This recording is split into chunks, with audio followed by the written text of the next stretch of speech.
Assalamualaikum warahmatullahi wabarakatuh. Teman-teman, kembali lagi bersama saya Muhammad Irwan Awadi dari Fakultas Teknik Prodi Teknik Informatika tahun angkatan 2021.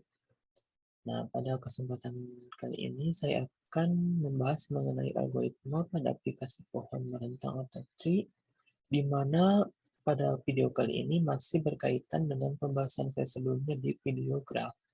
Jadi, pohon merentang atau tree ini merupakan pengaplikasian yang lebih jauh dari graf.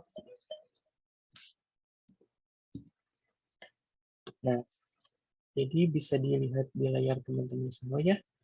Pohon atau tree ini adalah graf tidak berarah yang terhubung yang tidak mengandung sirkuit. Nah, graf terhubung berbobot atau pohon tree ini mungkin mempunyai lebih dari satu pohon merentang. Penggunaan aplikasi pohon atau tree merentang ini bertujuan untuk menentukan rute dengan bobot yang paling minimum untuk dilalui. Nah, pohon merentang yang berbobot minimum ini dinamakan pohon merentang minimum atau minimum spanning tree. Nah, adapun algoritma yang digunakan untuk menentukan minimum spanning tree ini, yang pertama ada algoritma Prim, yang kedua ada algoritma Kruskal. Kedua algoritma ini adalah sama-sama bertujuan untuk memecahkan atau menentukan suatu pohon atau tree untuk membentuk minimum spanning tree. Nah, yang pertama langsung saja kita bahas mengenai algoritma Prim. Nah, algoritma Prim ini adalah sebuah algoritma dalam teori graf untuk mencari pohon tentang minimum untuk sebuah graf berbobot yang saling terhubung. Nah, ini berarti bahwa sebuah himpunan bagian dari edge atau sisi yang membentuk suatu pohon yang mengandung node, di mana bobot keseluruhan dari semua edge dalam pohon ini harus diminimalisasikan. Nah, bila graf tersebut tidak terhubung, maka graf itu hanya memiliki satu pohon rentang minimum untuk satu dari komponen yang terhubung. Nah, adapun algoritma Prim ini ditemukan pada tahun 1930 oleh matematikawan Jacques Jarry. Lalu kemudian secara terpisah juga ditemukan oleh seorang computer science yakni Robert Springer pada tahun 1957 dan ditemukan kembali oleh Dijkstra pada tahun 1959. Oleh karena itu, algoritma ini sering dinamai sebagai algoritma TGV atau algoritma Jarry. Nah, adapun langkah-langkahnya atau langkah-langkah yang kita gunakan dalam mencari spanning tree dengan menggunakan algoritma Prim ini, yang pertama, kita akan membuat sebuah pohon yang terdiri dari satu node. Kemudian kita akan pilih secara acak. Kemudian yang kedua, kita akan membuat sebuah himpunan yang berisi semua cabang di graf. Yang selanjutnya kita akan melakukan loop atau perulangan sampai semua cabang di dalam himpunan menghubungkan dua node di dalam tree. Yang ketiga, kita akan menghapus dari himpunan cabang dengan bobot terkecil yang menghubungkan satu node di pohon dengan satu node di luar pohon. Yang terakhir, kita akan hubungkan cabang tersebut ke pohon. Ini langkah-langkah yang bisa kita gunakan ketika akan mencari spanning tree dengan menggunakan algoritma Prim. Yang selanjutnya ini adalah pembahasan mengenai algoritma Kruskal. Algoritma Kruskal ini adalah algoritma untuk mencari pohon merentang minimum secara langsung yang didasarkan pada algoritma MST atau minimum spanning tree. Pada algoritma Kruskal ini, sisi-sisi di dalam graf diurut terlebih dahulu berdasarkan bobotnya, dari yang terkecil hingga yang terbesar. Sisi yang dimasukkan ke dalam himpunan T adalah sisi graf T sedemikian sehingga T adalah pohon. Pada keadaan awal, sisi-sisi sudah diurut berdasarkan bobot membentuk hutan atau forest. Hutan tersebut dinamakan hutan merentang atau spanning forest. Sisi dari graf D ini ditambahkan ke T jika tidak membentuk sirkuit. Nah, adapun perbedaan prinsip antara kedua algoritma Prim dan Kruskal ini adalah jika pada algoritma Prim, sisi yang dimasukkan ke dalam T harus bersisian dengan sebuah simpul di T, maka pada algoritma Kruskal, sisi yang dipilih ini tidak perlu bersisian dengan simpul di T, asalkan penambahan sisi tersebut tidak membentuk sirkuit. Nah, adapun langkah-langkah yang digunakan ketika kita akan mencari minimum spanning tree dengan menggunakan algoritma Pascal ini adalah yang pertama, kita harus melakukan pengurutan terhadap setiap sisi di dalam graf. Dimulai dari sisi yang dengan bobot terkecil hingga yang terbesar. Dan selanjutnya kita akan pilih sisi yang mempunyai bobot minimum yang tidak membentuk sirkuit di pohon. Lalu kita tambahkan tersebut ke dalam pohon. Yang terakhir, kita ulangi langkah 2 di atas ini sampai pohon merentang minimum ini terbentuk, yaitu ketika sisi dalam pohon merentang minimum berjumlah n-1, di mana n ini adalah jumlah simpul di dalam graf.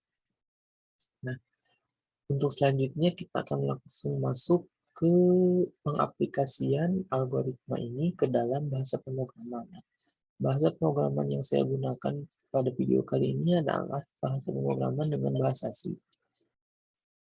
Adapun untuk algoritma yang akan kita gunakan pada bahasa pemrograman yang akan kita aplikasikan ini adalah algoritma prim. Jadi untuk kita akan mencoba mengaplikasikan algoritma prim ini untuk mencari spanning minimum tree ke dalam bahasa pemrograman C dengan menggunakan metode algoritma prim ini. Maka kita langsung saja masuk ke program algoritma prim menggunakan bahasa pemrograman C. Nah, teman-teman, untuk mengefektifkan waktunya, tadi di sela-sela pembuatan video ini saya sudah mengetikkan terlebih dahulu seluruh sintak dari program algoritma prim dengan bahasa C ini. Jadi langsung saja akan saya jelaskan satu persatu isi dari sintak yang sudah saya tulis ini. Oke, yang pertama,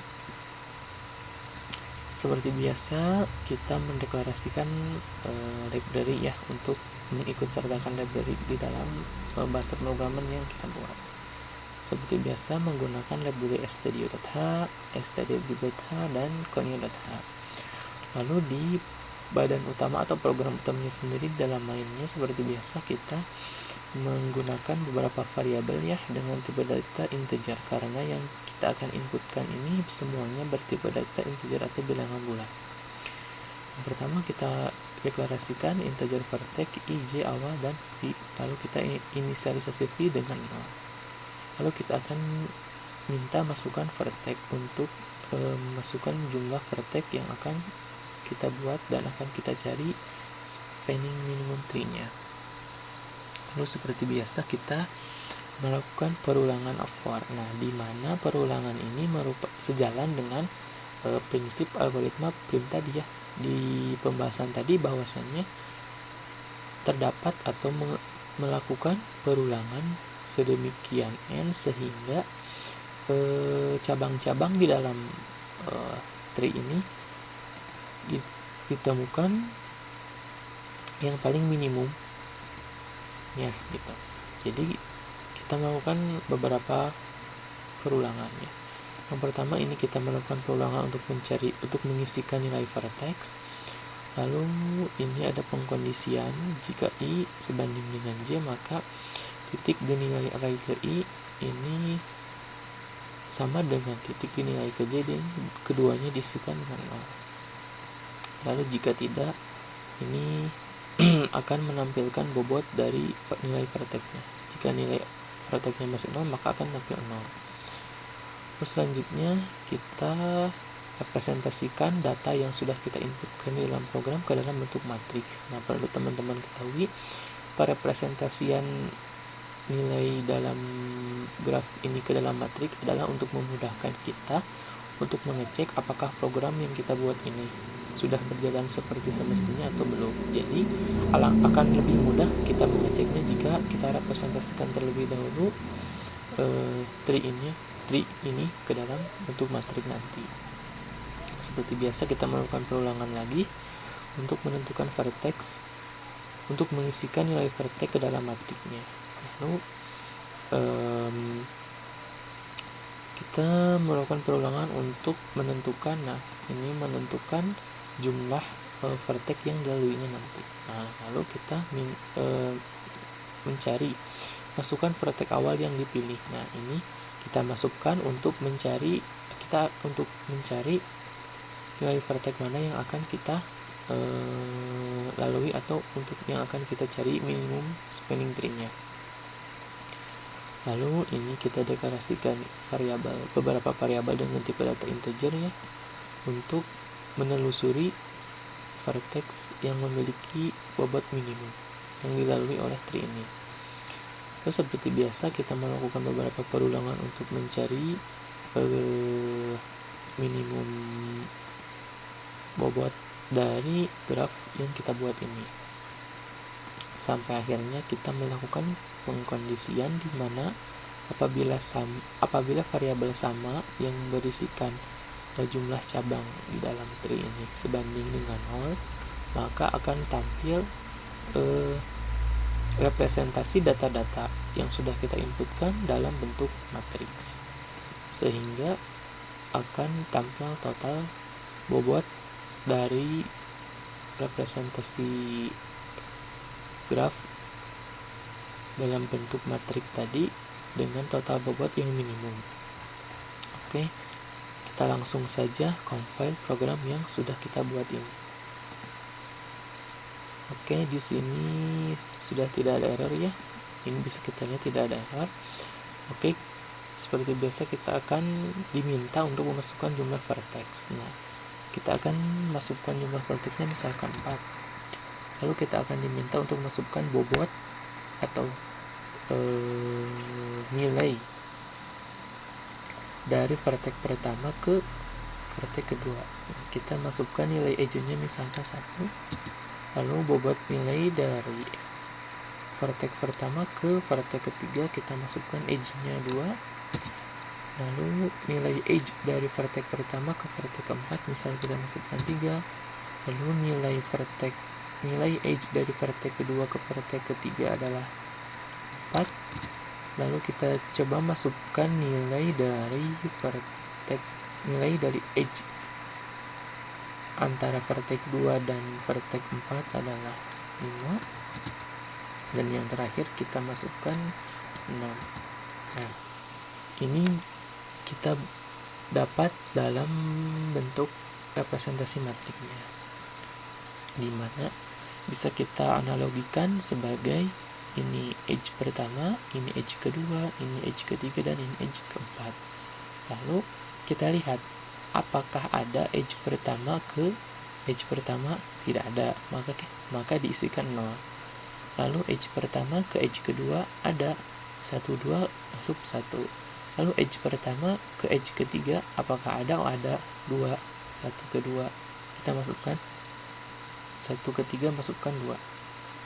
Lalu dari edge pertama ke edge keempat apakah ada? Oh, ada, ini 3, maka 3 masuk ke sini. Begitupun seterusnya, sehingga yang terakhir dari edge ke 4 ke edge keempat tidak ada, maka diisikan 0. Nah, selanjutnya kita akan mencari vertex awal yang dipilih. Nah, misalkan kita mencari vertex awal dari 2, maka ini akan muncul vertex atau akan muncul edge yang terhubung dengan edge kedua, yang terhubung dengan vertex kedua. Di antaranya ada 2 ke 1 vertex awalnya, 2 ke 1 ini bobotnya 1. Lalu ada vertex ke 1 atau ada dari edge nilai edge dari 1 ke 3 2 dan nilai dari 1 ke 4 3, sehingga akumulatif atau result dari minimum spanning tree yang dipilih dari vertex awal 2 adalah 6, sehingga 6 ini merupakan spanning minimum tree dari vertex ke 2 di dalam graf ini. Jadi jika kita menggambarkannya, maka jumlah total bobot yang dilalui vertex awal ini hingga sampai dengan menemukan result jumlah 6. Sekian pembahasan saya pada video kali ini. Terima kasih atas waktunya dan mohon maaf apabila ada kesalahan dalam kata-kata saya.